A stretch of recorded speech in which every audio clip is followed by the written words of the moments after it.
আসসালামু আলাইকুম সবাইকে। তো আজকে আমরা দেখব যে জটিল সংখ্যা বর্গমূল নির্ণয়ের একটা শর্টকাট। তো শর্টকাটের এটা 2 নাম্বার ভিডিও। তো আসো দেখি কিভাবে জটিল সংখ্যার বর্গমূলের শর্টকাট নির্ণয় করে।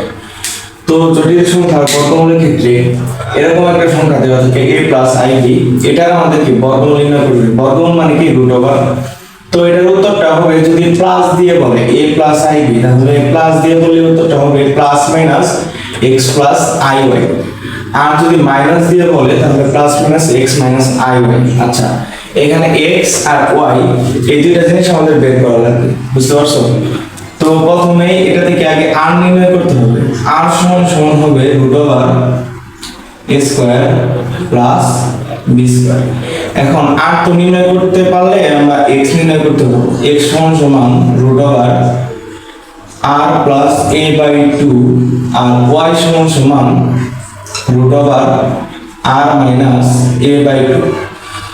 তো এই দুইটা শর্টকাট যদি তুমি জানো তাহলে জটিল সংখ্যার বর্গমূল নির্ণয়ের ক্ষেত্রে তোমার অনেক উপকারে আসবে। তুমি 1 মিনিটের মধ্যে জটিল সংখ্যার বর্গমূল নির্ণয় করতে পারবে। তো জাস্ট এটা সূত্র যে r root over a square plus b square, মানে এখানে যে মানটা থাকবে ওটাকে তুমি কি স্কয়ার করবা আর রুট করবা, তারপর x এর মান বের করবা কিভাবে? r টা যে পাইলে r এর সাথে যে এখানে a, মানে প্রথম মানটা তুমি একবার যোগ করে 2 দ্বারা ভাগ করবা, আর y এর মানটা কি করবা, যে রুট হবে r থেকে a বিয়োগ হবে আর কি 2 দ্বারা ভাগ করবে। তো আসলে একটা উদাহরণ দেখি।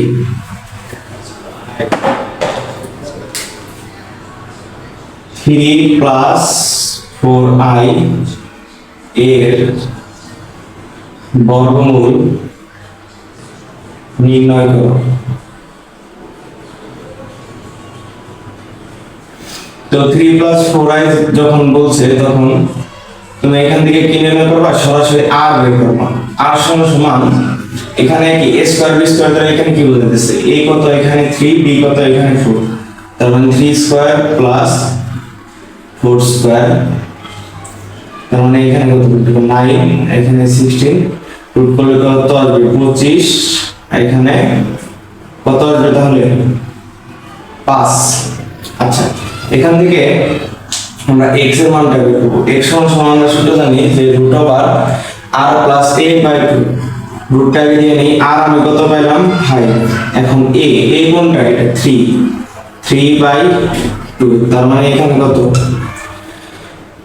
8 বাই 2, তার মানে কি রুট ওভার 4 2।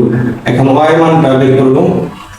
সূত্র এটাই যে শুধু মাঝখানে কি minus r minus a by 2, আর কত? 5 মাইনাস 3 বাই 2, এখানে তাহলে কত থাকে? 2 বাই 2, তাহলে কি 1। তাহলে এটার ফাইনাল উত্তর কি হবে? যে রুট ওভার 3 প্লাস 4i সমান সমান হবে প্লাস মাইনাস, প্লাস মাইনাসটা শুরুতেই দিবা, তারপর কি এখানে 2, যেহেতু এটা শুরু হয়েছে কি প্লাস দিয়ে, তাহলে 2 প্লাস তারপর y এর মানটা কত হলো? 1, তার 1 দেওয়া যায় না, না দেওয়া কি কথা? তাহলে 2 প্লাস i। এটাই হলো শর্টকাট। আশা করি এই শর্টকাটটা তোমাদের উপকারে আসবে।